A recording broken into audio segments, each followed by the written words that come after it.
Hey everyone! Welcome back to another episode of The Other Side of the Struggle. Guys, so excited. We have Lark Dean Galley back with us. And if you guys have known a little bit about me and Lark, she's actually been a previous guest on this podcast before. And obviously, we totally love her. Larkin and I go back a few years. Gosh, what is it? Like Probably 6 years, I'm gonna say. six, Yeah. 7 years easily. Yeah. We met at a common friend's house, and I've kind of followed her and she's followed me a little bit since then. And I've watched her just literally do this like amazing, honestly, like one heck of a roller coaster journey. It really has been. And still like watching her like land on her feet after the whole thing. Like it's been just a really inspiring story. And so I'm going to have her share a little bit of that with you guys today, and I think you guys will be as inspired as I am for sure. Um, but also another really cool piece of this, if you guys want to meet Lark and if you guys want to meet me in person, we are both also going to be at the Rejuvenate U in March 7th, 8th, and 9th, 2024 in Provo, Utah. And it's happening, guys. Like, yeah, I know, we're like so excited because the people that are coming are like all about like healing and missions and purposes, and like, let's get you on a path to just absolute fantasticness. So, without further ado, I'm going to let Lark tell you a little bit about her story. Awesome. Thanks, Erin. So I've been around for a while, let me say that. And so I have like a lot of experience. I feel like I've lived, 3 lifetimes, and went through school, got my undergrad, got my master's, was into global logistics, was in sales for like 30 years, and I traveled all around the world, did all the things, had live-in nannies, and just really had my hair on fire because I thought that was my gift to the world. Was I was going to go out and make a big name for myself and do be the very best in everything I did, and that was great. And so trying to juggle kids and my corporate career, and back in the day I had a Franklin planner, and it was scheduled down to 15-minute increments. And I was very, it was a lot of stress, but I didn't know it until back in 2011. I decided to be done with corporate. I left and went off and did my own work, and I didn't realize until I quit that I was keeping it all together with like band-aids and string. It was pretty high stress, right? I was like, I look back and I'm like, how did I even do that? I was crazy trying to do it all. Yeah. So, then I was entrepreneur for several years. I had quite a bit of success. I inherited my father's trucking company when he died, and I streamlined that. So I was working 1 hour a week, and I was kind of bored at that point. So I became a business coach, and I was teaching other people, and life seemed to be good. I felt like, okay, now I found my path. I'm going to do business coaching and it'll be great. Well, in March 2019, my 19-year-old son took his life. And at that point, the whole foundation of my life was it just crumbled. I didn't know how I could go on. My family didn't know how they could go on. Nothing that I had done up to that point mattered. All of my business success, everything that I had been focusing on, I pretty much shut it down. My heart was just shattered, and I didn't even care. So you think about the things that are so important to you, and at the end of the day, do they really matter? And if something were to be taken away, what is most critical in your life, and what matters the most? And we got a really clear picture of that, what mattered and what didn't matter. And my husband and I, over the months, we had a frank talk about this, like that we both have our master's degrees. Those didn't matter. All the things that we had accomplished in our work, that didn't matter. The fact that our son had taken his life and we had no clue that he was struggling, we both felt like colossal failures. And it was devastating. And I had to make some decisions about how in the world was I going to go forward, because I was at the lowest point. It was bad. So Yeah. Well, goodness, like, I'm a mom of 6 kids, yeah, and like losing one of them is like my worst nightmare. Absolute worst nightmare. And I think even just the fact that, one of them could commit suicide, like that's even been one of my probably even a worse nightmare than them like dying in a car crash or something like that, even though it's still because horrible. suicide takes on a whole new component than just death. Death Yes. of a child is really hard. It's hard. It's not the natural progression of things, and it's very hard on a parent. But a suicide adds a whole new layer, because then it's like, it didn't have to happen. Why did it happen? Why wasn't I enough of a parent to be Hmm. supportive? Why didn't I know? Why didn't I know my child was struggling? What was it that happened in his life that he felt he couldn't go on? And all of these unanswered questions, it just compounds the death even more. Yeah. Yeah, and I've talked to my kids a lot about like, suicide prevention, and Mhm. if you're struggling, I really want to help. Yes. And it's like if I really try to watch that kind of stuff, but and I hear this kind of stuff from parents all the time that have lost a child to suicide, just that we didn't know, and Mhm. there's no judgment on Mhm. people like that, because sometimes I think people are really, really good at hiding what they're Yeah. struggling with. You know what I mean? And the other hard part is, a lot of the signs of suicide ideation are being teenagers, right? They kind of go to the same, right? A little bit of isolation or a little moodiness, things like that. Mhm. And we really do need to have frank conversations with our kids. Yeah, absolutely. Absolutely. I agree. I totally agree. And and I think like one thing I tell people all the time, because my 16-year-old, you know, when he was a newborn, everybody, oh, just wait till they're teenagers, all teenagers are terrible and blah blah blah blah. I'm like, I'm loving the teenage years. They're fun. Like, Mhm. I love having my teen. He is so much fun. But like, I think like a big thing is that conversational piece, like, when I see him doing things that are out of the normal, we bring him in and we just talk with him without like judgment, without shame, and like, you will do this, like all that kind of stuff. Like, it's a conversation. Like, tell me Yeah. what's happening, like what's going on in your mind. Have you considered this? Like, and it's like that navigation kind of a thing. And I'm not saying like I'm a perfect parent or anything like that. No, I've definitely left scars on my kids. But it's like, what you're saying is like communicate. Mhm. Yeah. And How be big? open. And I like, that you have the dialogue, because before my son died, I parented very differently. My husband's military, and it was very strict, and you will, and this and that, and you will toe the line, and all of this. And now I'm like, hey, I have no control. I'm just your guide. I'm here to support you. I'm not your judge. I'm not going to dictate to you. Very different parenting. Yeah, totally is. It totally is. Mhm. And and I get that. I totally get that. So here's the question though, like, this is a heavy hitting piece. This is hard. Like, really, really gut Really wrenching hard. hard, Yep. really hard. But here you are, you know, you're back on your feet.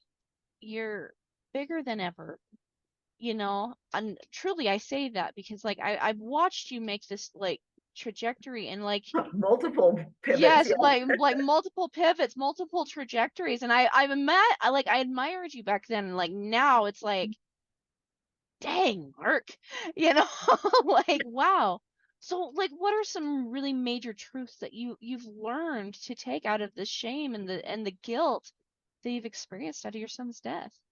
Well, within just a couple days, I had to make a shift, because what had happened 5 years prior to my son's suicide was that my father had died by suicide. And I went into a huge depression for 5 months. I don't remember anything during those 5 months. And I caught myself after my son's suicide, I caught myself slipping into that black hole, and I could feel it. And I knew I had to make a decision, because if I went into that black hole, I don't know that my husband and my other kids would have made it. Honestly, they needed support. And I feel like in some ways that my father's suicide kind of prepared me for what was coming with my son. And so I had to make some decisions fairly quickly. And the first thing that I realized was that I was not my children's savior.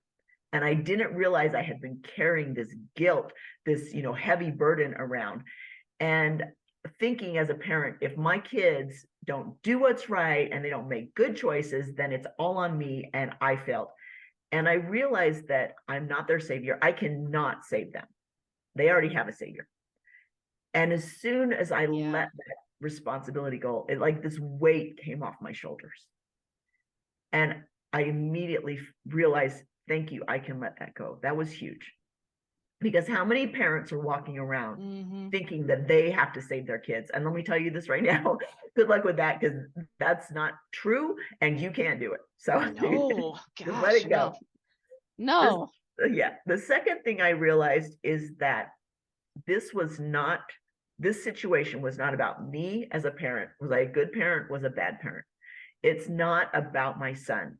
What was his struggle? Why did he choose this? It had nothing to do with that. It was an opportunity for me to reach out and help other parents. And my goal was that if I could help one other parent not go through what my husband and I were going through, I will have changed the world, because it was devastating. I mean, we were completely in every possible way. I can't even tell you, if you've gone through something where you think, life is over, like it can't get much more worse than this. I'm like, losing a loved one to suicide, especially a child, it is devastating in every way, your psyche, everything.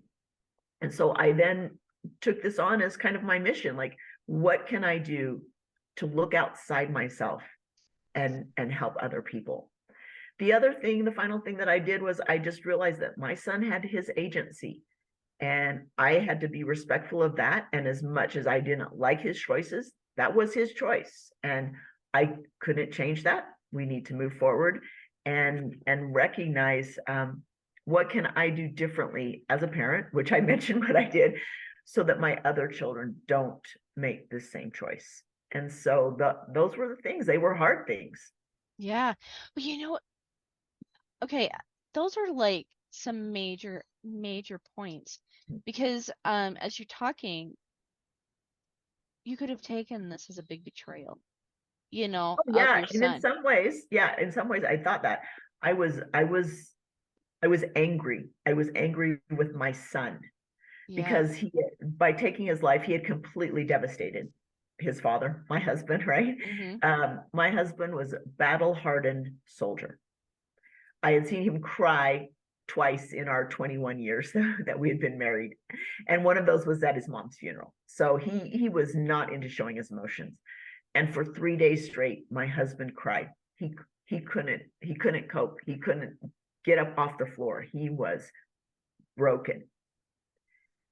And so I was angry with my son. And that's some things I had to work through. I had to work Mm-hmm. through the blame and the anger. Yeah.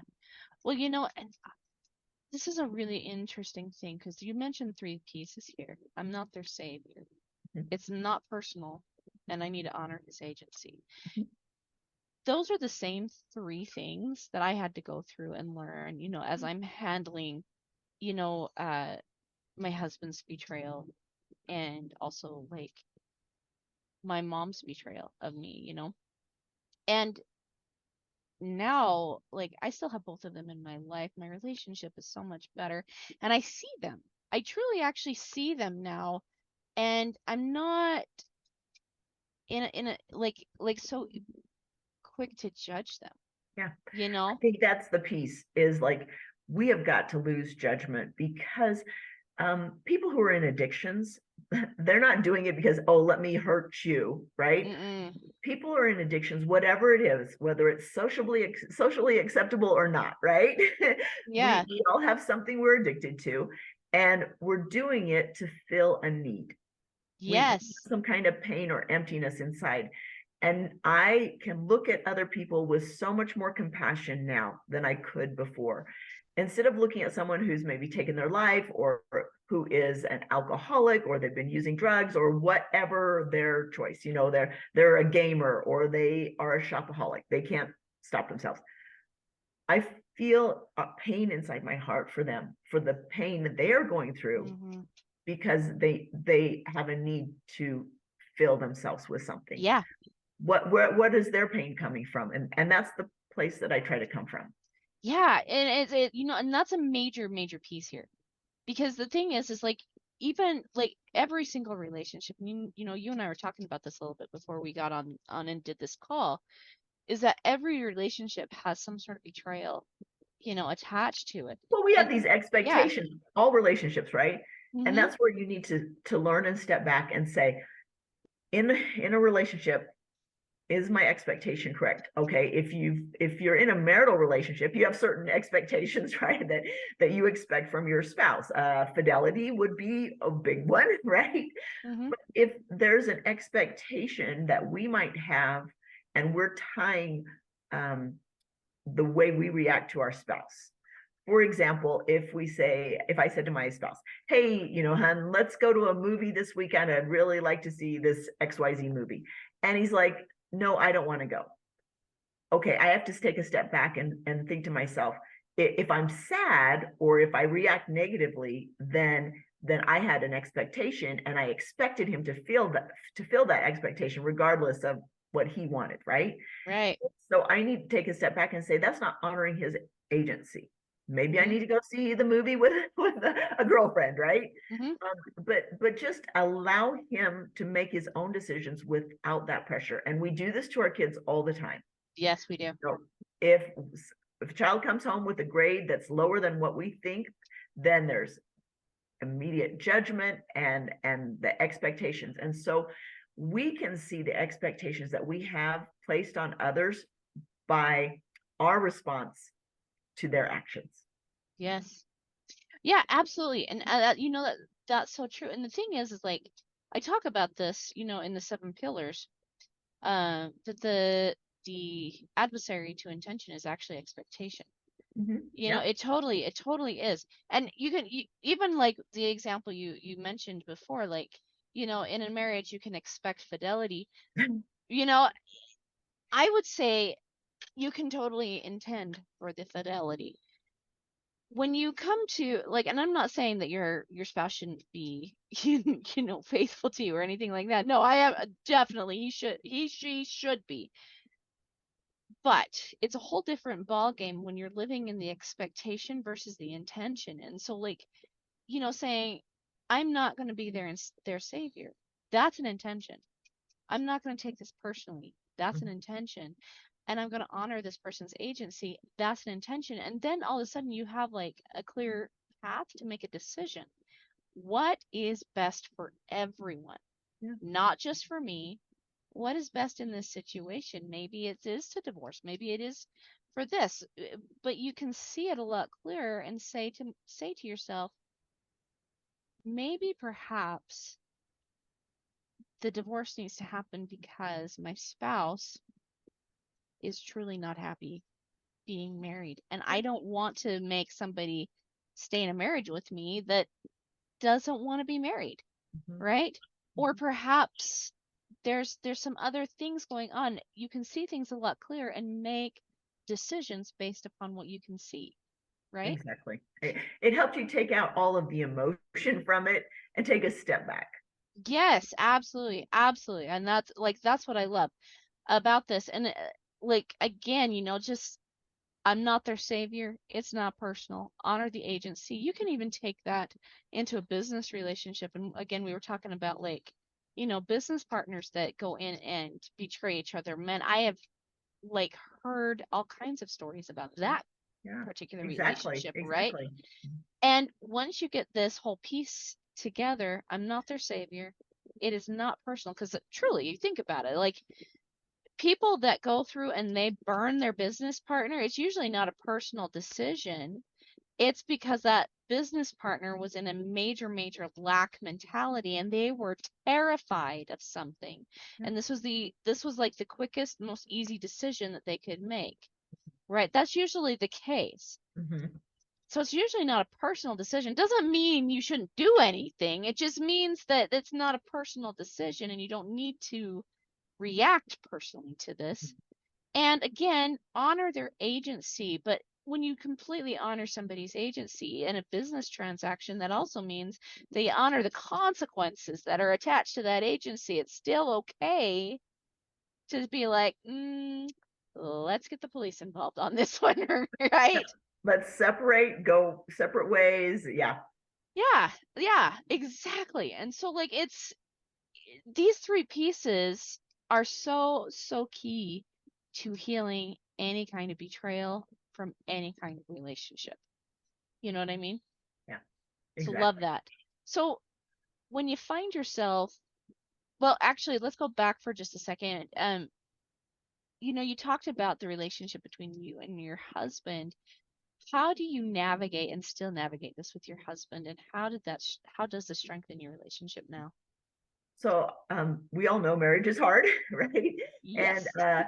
but just if you have lost a child in a marriage, it increases the chances of divorce by quite a bit, by like Yeah. 30%. So, odds are already against you, and then just tack on another 30%. And the reason for that is that everything in the marriage that is hard is magnified. And you're dealing with two broken people that can't even cope with themselves, that are so dysfunctional in their own way. For them to show up in a marriage and be supportive of a spouse is almost too much to ask. Mm-hmm. It is really difficult. And so you might think of this, some people that are listening, who've been through betrayal trauma. You've got two broken people here. How do you go forward? And so I had to fairly quickly on, and just because I say fairly quickly doesn't mean that it happened right away, and it doesn't mean that I didn't go in waves, that I said, okay, I recognize this, now we need to stop, and not to say that it didn't come back again. But the first thing is, I recognized that we had to remove all blame. Like, blame is off the table. I can't blame my son for his death. I can't blame my husband for my son's death. I can't blame myself. I can't blame anybody out there for my son's death. He made a choice, and that's a choice, and there's no blame attached to it. Because as humans, we love to place blame. Because if we Yeah, have we do. somebody to blame, then they're carrying all the burden, right? And I don't have to Yeah. carry the burden. And so, like I said, just because I said it, it didn't mean that it happened all right away. It was a process. And Mm-hmm. still, 4 years later, sometimes things can crop up, and I'm like, no, that there's no blame. That just take it off the table. The second thing was that, with my husband and me, is we had to be very, very honest. And that wasn't the way it was for a long time, for many months. We were both just brokenhearted, trying to have this facade that, okay, we can make it, when in reality we were both broken inside, but we didn't want the other person to realize how broken we were, because then it would affect the other person, right? We were trying to be like outwardly strong. About 9 months after my son died, I finally, I just couldn't take it anymore. And I said to my husband, I'm like, we need to address our marriage, because I can no longer carry on like this. I said, this is what you're doing. You are going to work for 8 hours. You're coming home from work, and you're on the couch for 8 hours, basically in a catatonic state. Like, Mm-hmm. he could not function. I said, and then you go to bed and you're sleeping for 8 hours. Like, what kind of marriage is that for me? I I want out. This doesn't work. And at that point, he mentally woke up, and realized that, yes, that I was right. He was checking out as much as possible. And I can understand, Mm-hmm. if you check out, you don't have to think about all the pain. But he also realized that I was serious. I wasn't going to stick around for that kind of behavior anymore. And at that point, we opened up and got really honest with each other. And we had a conversation about, how we were each struggling, how we felt so depressed, and that nothing mattered in our life And what was interesting is that we both wanted to go to a deserted island and just sit down on the sand and have the sand cover us and just disappear. And so without that honesty, we would not have realized that both of us were experiencing the same thing. Yeah. And from there we could start to repair, right? As we Mm-hmm. had very honest conversations. And over the next few months, we realized that we needed each other now more than ever. Like in order to survive, we needed to stay together because we were both so broken. And to go through an experience where the other person understands your pain and understands what you're going through, that's what we needed, was to have Yeah. that support. And that is kind of what has gotten through. Not to say that, you know, there haven't been other times in the marriage since then where I'm just like, it is too much, I've got to go, right? But if we can reality check and say, can I work through this? Can we have an honest conversation? Is this for the best for us to be together? Can we support each other and help each other continue to cope through this loss? Yeah. And I love that. I love that because, as you're saying, leaning into each other's pain, really understanding where the other person is coming from. And that gives you almost just kind of like a brand new foundation after your whole entire world has burned to the ground, you know? And I find that very same story actually, in my own relationship with my husband is as I was going through my healing journey, I realized, oh my gosh, my husband's dealing with this. He's dealing with this. He's dealing with this. And it gave me like a whole new perspective, like, oh my gosh, he's going through the exact same thing I am. Mhm. Exact same Exactly. stuff. Mhm. And it's like, so why is he looking at things he shouldn't be looking at, right? And as I got looking at that, and the statistics of this whole thing, men tend to draw within themselves, when they're they're suffering emotionally. Women tend to draw without when they're Mhm. suffering emotionally. And so what ends up happening is the guy kind of goes into like an addiction with pornography or gaming, or like your husband just totally just checking out of life completely, right? Women tend to kind of go into more of a control mode, Yes. like I'm going to control this, I'm going to control this, I'm going to control this, I'm going to control this, so that way I stay protected, right? And we don't realize that actually what needs to happen is we the women need to find solace in themselves, the men need to find solace in the wife. And that's what ends up happening when, and then you're kind of talking about this kind of stuff too, when you get honest with each other, it helps you both find that foundation, helps you both move forward.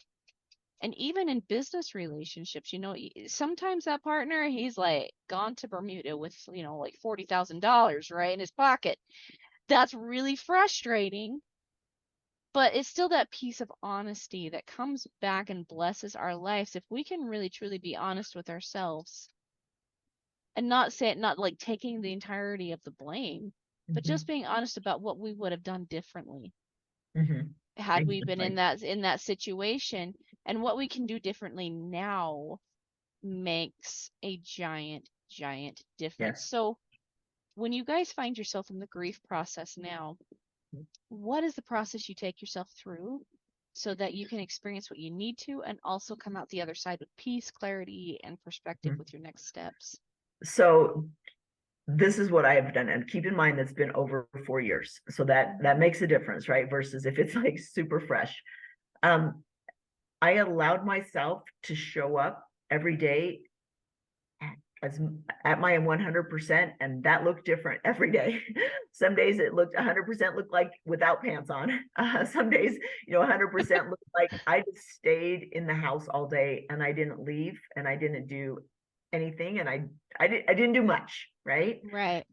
Sometimes 100% meant being on an interview or writing my book, interacting with other people, going out to an activity. It took us a long time to want to go out in public, and just to be around people. Our grief was so great that we didn't find much joy in anything for a long time. And it even felt like a betrayal to laugh again. It took a long time. Oh, that's sad. And the other thing I want to say, like this, the grief comes in waves. And people say that time heals all wounds. And I don't think that it heals wounds. I think it gives you better perspective. Yeah. And so my relationship with my son has carried on. It has continued to grow and develop despite his not being on the earth right now. He and I are very close. I feel him. I feel him helping me in what I feel is my mission and what I'm here to do and how I'm here to help give hope to other people. I feel him with me. And because of that, I am not as depressed. My husband doesn't feel that. He's not open to those things. And so I think that contributes to sometimes he gets more depressed about things than I do. And he's not as open. He can't talk about my son's suicide. I'm very open. I talk about it a lot. I do a lot of speaking about it. Like I said, I've written a book about it. And that has helped me in my healing. But I've had to allow him to be where he is and allow him not to speak about it. And he's had to allow me to speak about it. So we have to allow. And so now that it's been more than 4 years, the grief doesn't come as often. And like I said, I've developed this relationship with my son, and that I do feel him there. And when I might feel lonely or I miss him, I just visualize him with me, giving me a hug, feeling his presence, and knowing that he's very proud of the things that I've been able to do to help other people. And this piece about this here is that I did the exact same thing with my savior. Mhm. You know what I mean? Almost every like if you replaced the word my son like with my savior, that's exactly what I had to do. Because sometimes it is really hard for people to understand what it is you're truly going through, even though they might be going through the same thing. It's still their perspective that Right. that they have to see it past, and they're really, really struggling to do that. And the thing is like, for me, I really, really had to lean into some kind of a relationship that loved me more than I Mhm. could ever imagine. Yes. And that's completely and utterly what you're talking about right now. Mhm. So, you know, this is like such a big piece to like I literally see so many like parallels between my Mhm. story and your story, and like the things that we've learned and the things that we have taken away from today. And so, guys, like, definitely come into this Rejuvenate You. You're going to be able to sit down and talk with Lark about healing. You get to sit down and talk with me about healing. Like this is literally everything about this entire event. It's all about like really anchoring in to healing for 3 whole days. Like it's gonna be like an oasis for crying out Right. loud, like a spiritual and mental oasis. Yeah, I attended earlier this year, and I met two people that changed my life. So, it only takes one person to like have a huge impact and change your life. And I met two. So I just, uh, they're high vibe, wonderful women. Awesome. Other, yeah. Are they coming this round by any chance? Um, for sure, one of them is. I'm not sure, but just the two people. I mean, it doesn't really matter who Yes. my two people were, but I think that we can all meet somebody there Yeah. that's change our lives. Yeah, absolutely. And it might even just be the person you're sitting next to, Yeah, you know?